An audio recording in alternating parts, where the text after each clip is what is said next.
Bonjour ou bonsoir selon l'heure à laquelle vous nous regardez. Je suis votre chroniqueur audio et animateur de podcast à l'ODJ Media, chargé aujourd'hui de vous lire fidèlement la chronique de Adnan Benchakroun intitulée « Donald Trump face au fascisme ». Procès d'intention ou avertissement historique. Qu'on écoutera ensemble dans ce podcast, l'auteur commence son article ainsi. À l'inverse, le rejeter comme une simple caricature populiste relève tout autant de l'aveuglement. L'historien, lui, se méfie des mots valises comme des absolutions rapides. Il observe les faits, les continuités, les ruptures et surtout les contextes. Car le fascisme n'est pas une essence intemporelle. C'est un phénomène historique précis, mais aux métamorphoses nombreuses. Trump s'inscrit clairement dans une tradition politique que l'histoire connaît bien, celle des leaders qui prospèrent sur la crise du lien démocratique.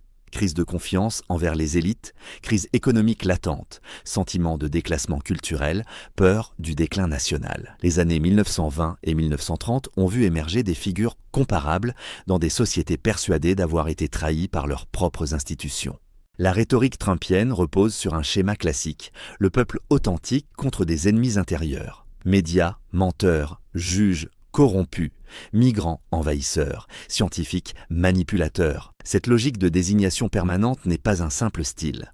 Elle produit une vision du monde où le conflit remplace le débat, où la loyauté compte plus que la loi. Tout historien reconnaît ici un imaginaire autoritaire, sinon fasciste au sens strict, du moins fascisant.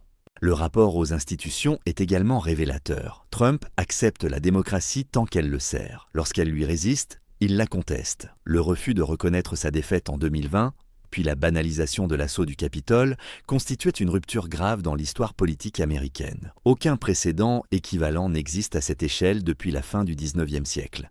Sans organiser un coup d'État classique, Trump a contribué à désacraliser le principe même de la transmission pacifique du pouvoir, un pilier fondamental des démocraties libérales.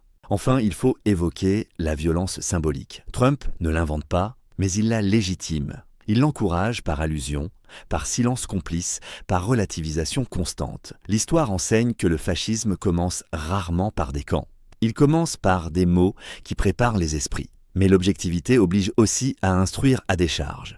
Trump n'a pas instauré un régime fasciste. Il n'a ni suspendu la Constitution, ni dissous le Congrès, ni interdit les partis, ni mis la presse sous tutelle. Les contre-pouvoirs américains ont résisté, les tribunaux, les États fédérés, la société civile, jusqu'à une partie de son propre camp. Cette résistance institutionnelle n'est pas un détail.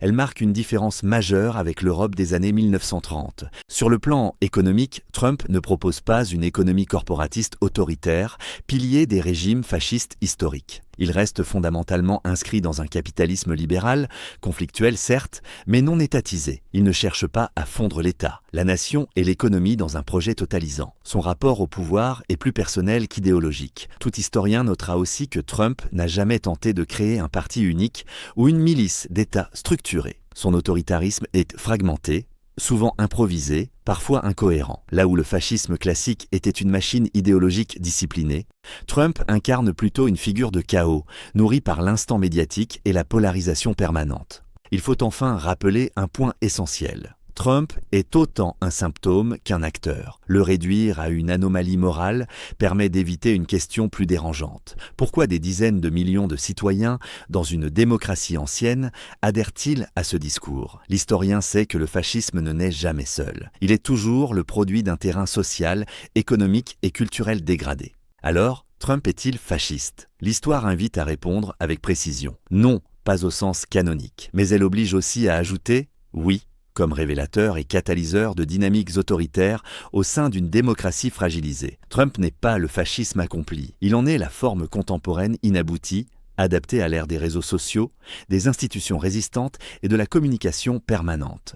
Le danger n'est pas Trump seul. Le danger est ce qu'il révèle. Une démocratie capable de survivre juridiquement, mais menacée moralement. Et l'histoire, quand elle essaie prise au sérieux, rappelle une chose simple. Les régimes ne meurent pas toujours par coup d'État. Ils s'usent lentement, quand la peur remplace la confiance et que la force semble plus rassurante que la loi. Merci d'avoir suivi cette lecture fidèle et intégrale de la chronique d'Adnan Benchakroun. On se retrouve très bientôt pour une nouvelle chronique sur l'ODJ Media.